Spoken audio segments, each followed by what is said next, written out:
చదువుకున్న యువకులందరూ ఉద్యోగాలు లేక నిరుద్యోగ సమస్యతో బాధపడుతుంటే ఈరోజు ప్రత్యేక మీకు ఒక చెప్పండి, నిరుద్యోగ యువకులకి ఉద్యోగాలు ఇవ్వాలనుకుంటున్నారో ఇవ్వకూడదు అనుకుంటున్నారో దానికి మీరు చెప్పండి. 99 పైసలకి మా చుట్టాలకు బంధువులకి ఇచ్చాం అధ్యక్ష. 99 పైసలకి ఇచ్చి ఈ భూమి ఇవ్వడం వల్ల అధ్యక్ష ఇప్పుడు ఆయన చెప్తున్నారు అధ్యక్ష, గొప్పగా చెప్తున్నాడు ఆయన. నిన్ననే బెంగళూరులో 20 ఎంత భూమి ఇచ్చారు, ఇన్ని ఉద్యోగులు గూగుల్ పెట్టారని చెప్తున్నారు. భూమి ఇస్తే వస్తారు అధ్యక్ష. ఒక ఉదాహరణ అధ్యక్ష, వెస్ట్ బెంగాల్ ఉంది అధ్యక్ష, మీరందరూ తెలుసు. వెస్ట్ బెంగాల్ ఆ రోజు భూమి ఇవ్వకపోవడం వల్ల అక్కడ ఉన్నటువంటి కంపెనీలన్నీ బయటకు వెళ్ళిపోయాయి అధ్యక్ష. ఈ రోజు గుజరాత్ బాగా అభివృద్ధి చెందుతుంది. కారణం ఏంటి? ఒకసారి గుజరాత్ చూడండి అధ్యక్ష, అక్కడ పెద్ద పెద్ద కంపెనీలు వచ్చాయంటే అక్కడ తక్కువ రేటుకి భూమి ఇవ్వడం వల్ల అక్కడికి వచ్చారు అధ్యక్ష. ఈ రోజు ఉత్తరాంధ్ర వెనకబడి ఉంది, ఆ ప్రాంతానికి ఎక్కువ మందికి ఉపాధి కల్పాలి, ఉద్యోగాలు కావాలని దృష్టి పెట్టి పాలు ఏలు పెట్టుకుని పెడుతుంటే దాన్ని అభినందించవలసింది పోయి దాన్ని కూడా విమర్శిస్తున్నారు అధ్యక్ష. దీన్ని మీరు ఖండించాలి ఈరోజు స్పష్టంగా అధ్యక్ష. లేని విషయాన్ని ఇప్పుడు ఒక అలిగేషన్ చేశారు. ఉషా వాళ్ళకి 99కి ఇచ్చారు, నిరూపించమనండి, చెప్పాలి కదా అధ్యక్ష. మీరు స్పష్టంగా ఫ్లోర్ ఆఫ్ ది హౌస్ లో చెప్పా 5 కంపెనీలకే ఇచ్చామని చెప్పాను. కళ్యాణ్ గారు. అధ్యక్ష ఒక్క నిమిషం. మేడం గారు సార్ అడిగారు, సార్ ఇస్తానమ్మా, నేను ఇవ్వలేను, సార్ ఇవ్వాలి. వన్స్ మాధవ్ గారు మీకు వినేదానికి ఓపిక ఉంటే సమాధానం చెప్పేదానికి సిద్ధంగా ఉన్నాం. మీకు వినేదానికి ఓపిక లేకపోతే నేను సమాధానం చెప్పలేను. ఎందుకు అరుస్తున్నారు అధ్యక్ష? మైకు మీరు ఇస్తారు, మాట్లాడచ్చు అధ్యక్ష. ఎందుకు అరుస్తున్నారో నాకు అర్థం అవట్లేదు అధ్యక్ష. దయచేసి కూర్చోండి, ఎందుకు కంగారు పెడుతున్నారు? ఒక్క నిమిషం, సమాధానం చెప్పమంటారా వద్దా?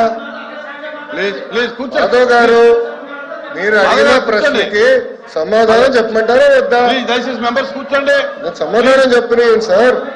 రావులా కూర్చోండి, మీ సీట్లో కూర్చోండి సార్. మళ్ళీ కూర్చోండి. ఇప్పుడు ఆయన ఒక ప్రశ్న అడిగారు అధ్యక్ష.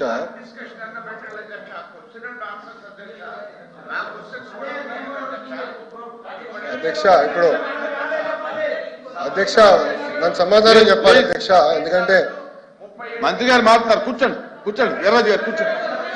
కూర్చోండి ప్లీజ్, మెంబర్స్ కూర్చోండి ప్లీజ్, మెంబర్స్ కూర్చోండి. అమ్మా 2000 మాట్లాడదు కూర్చో.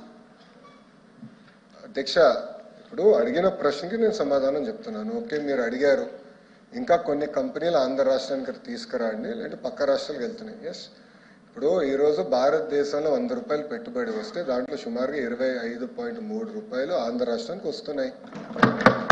25 పూర్తి చేయండి సార్. కూర్చో స్వామి. సార్ వినవయ్యా స్వామి. అదే గారు ఇప్పుడు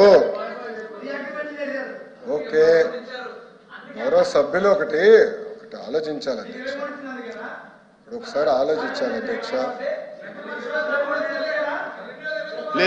ప్లీజ్ మాధవ్ గారు లెక్కల్లోకి వెళ్తే 151 11 అయినాయి. టీమ్ 11 తయారైంది. అది కూడా మాట్లాడదామా, డిస్కస్ చేద్దామా? ఓకే, మీ సీన్ రిపీట్ అవుతుంది, ఎందుకు కంగారు పడుతున్నావు అధ్యక్ష? ఇప్పుడు ఇట్లా వెళ్తే ఆనాడు హెరాస్ చేయలేదు అధ్యక్ష. 2019 నుంచి 24 వరకు మోహన్ దాస్ పై గారు ఏమన్నారు? There is economic terrorism in Andhra Pradesh అన్నారు. మీరు ఇట్లానే అమర్ రాజా బ్యాటరీని హెరాస్ చేస్తే వాళ్ళు వెళ్ళి ఎక్కడ పెట్టుబడులు పెట్టారు? తెలంగాణ రాష్ట్రంలో పెట్టుబడి పెట్టారు. వెళ్ళలేదు, ఎక్కడికి వెళ్ళింది ఆక్సిజన్ మిత్తాలు? ఎక్కడికి వెళ్ళింది? మాధవ్ గారు మీరు వాస్తవాలు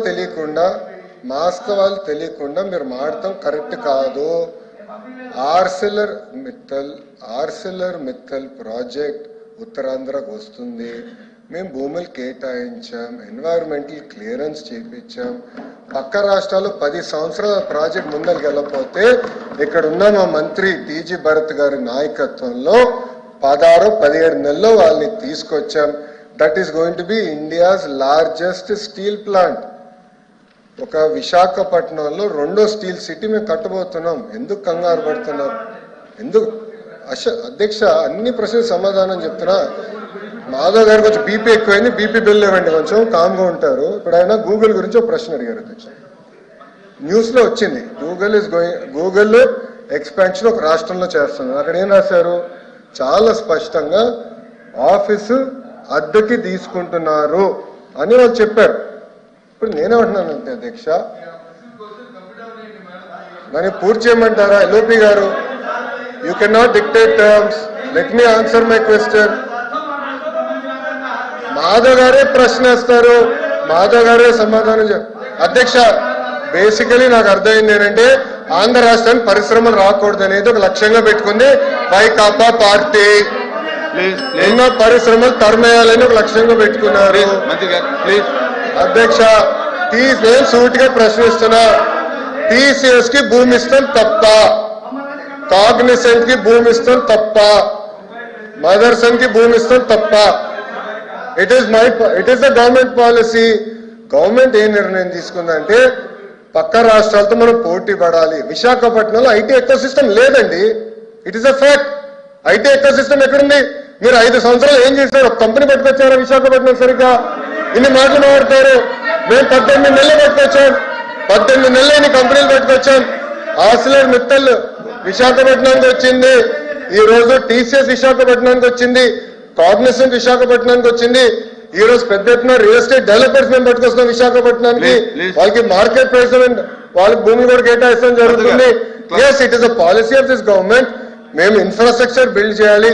టూరిజం మంత్రి గారి నాయకత్వంలో టూరిజం పాలసీ కింద హోటల్స్ మేము కట్టాలి.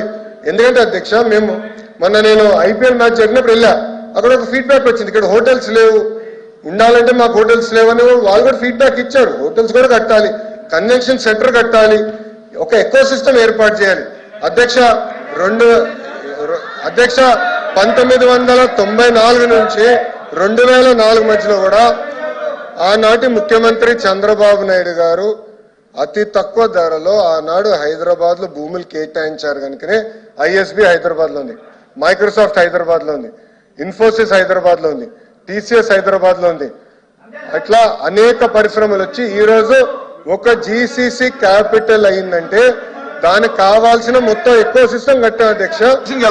ఇది దాంట్లో భాగంగా ఎకో సిస్టమ్ బిల్డింగ్ అనేది చాలా చాలా అవసరం.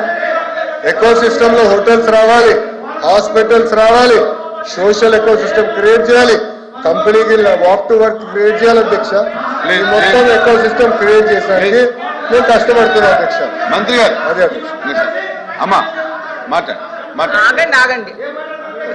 రియల్ ఎస్టేట్ సంస్థ సత్వా డెవలపర్స్ కి అయ్యా 1500 కోట్ల రూపాయల విలువైన భూమిని డెడ్ చీప్ గా ఇచ్చారు అధ్యక్ష. అలాగే కపిల్ చిట్ ఫండ్ కు బీవీఎం ఎనర్జీకి 1500 కోట్ల రూపాయల విలువైన భూమిని కూడా డెడ్ చీప్ కి ఇచ్చారు అధ్యక్ష. నాకు ఒక తెలియని విషయం ఏంటంటే, ఇప్పుడు ప్రభుత్వ రంగంలో ఏపీఐసి ఉంది అధ్యక్ష, 1000 కోట్ల రూపాయల భూమిని అది డెవలప్ చేసి మౌలిక వసతులు కల్పించి పరిశ్రమలకు ఇస్తూ ఉంటారు. మరి వాళ్ళు చేసే పని ఇప్పుడు రియల్ ఎస్టేట్ సంస్థలకి ఎందుకు అప్పచెప్తున్నారు అధ్యక్ష? దీని వెనక ఏ రహస్యం ఉందో అర్థం కావట్లేదు. అంటే ప్రభుత్వ ఉద్దేశం ఏపీఐసి కంటే రియల్ ఎస్టేట్ సంస్థలే గొప్పవా అధ్యక్ష అని నా డౌట్ అధ్యక్ష. అలాగే భూ కేటాయింపులు అన్ని ఒకే విధంగా ఉండాలి, ఒకే ధరలకి ఇస్తే బాగుంటుంది అధ్యక్ష. లేకపోతే ఇంకా విలువైన భూములు అయితే వేలం వేసి ఇవ్వచ్చు అధ్యక్ష. మరి వైజాగ్ లాంటి సిటీల్లో 99 పైసలకే ఇస్తున్నారు కదా అధ్యక్ష. ఇలాంటిది ఎక్కడా కూడా దేశంలో అయితే నేను చూడలేదు అధ్యక్ష. అసలు రియల్ ఎస్టేట్ సంస్థలకు ప్రభుత్వ భూములు కేటాయించవచ్చు అనేది నా క్వశ్చన్ అధ్యక్ష. అలాగే తీసుకుంటే ఎందుకు వేలం వేయట్లేదు ప్రభుత్వ భూముల్ని, విలువైన భూముల్ని? మరి వేలం వేస్తే ప్రభుత్వానికి ఆదాయం వస్తుంది కదా అధ్యక్ష, అదొక నాకు డౌట్. గౌరవ మంత్రి గారు చెప్పాల్సిందిగా కోరుతున్నాను. ఐటీ పార్కుల అభివృద్ధి ఏపీఐసి నుంచి తప్పిస్తున్నారా, లేదా అంటే ఏపీఐఐసిని కాదని రియల్ ఎస్టేట్ సంస్థలకు ఎందుకు భూములు ఇస్తున్నారు, అది కూడా గౌరవ మంత్రి గారు చెప్పాల్సిందిగా కోరుతున్నాను. ఎంఎస్ఎంఈ పార్కులను కూడా ప్రైవేట్ డెవలపర్స్ కి ఎందుకు కేటాయిస్తున్నారు, అది కూడా సమాధానం చెప్పాల్సిందిగా కోరుతున్నాను. ప్రైవేట్ సంస్థలకు ఇచ్చే భూముల్లో 50 నుంచి 60% వాళ్ళు నచ్చిన అవసరాలకు వాడుకునే వెసులుబాటు ఇచ్చిన మాట వాస్తవమా కాదా గౌరవ మంత్రి గారు చెప్పాల్సిందిగా కోరుతున్నాను. అలా ఇస్తే దానివల్ల ఏంటి ప్రయోజనం అని కూడా నేను అడుగుతున్నాను అధ్యక్ష. ఆ ప్రైవేటు సంస్థలకు లబ్ధి చేకూర్చాల్సిన అవసరం ఏముంది అని కూడా నా క్వశ్చన్ అధ్యక్ష. అసలు బెంగళూరు, హైదరాబాద్ లాంటి నగరాల్లో బహిరంగ మార్కెట్ లో స్థలాలు కొని రియల్ ఎస్టేట్ వ్యాపారం చేసే సత్వాకి విశాఖలో ఎందుకు ఎకరం 1.5 కేటాయించారో కూడా గౌరవ మంత్రి గారు చెప్పాల్సిందిగా కోరుతున్నాను అధ్యక్ష. కపిల్ చిట్ ఫండ్స్ కి చెందిన బీవీఎం ఎనర్జీకి ఎకరం 1.5 ఏమో 30 ఎకరాలు కేటాయించారు అధ్యక్ష. ఎందుకు మార్కెట్ ధర? ప్లీజ్ ప్లీజ్ ప్లీజ్ మంత్రి గారు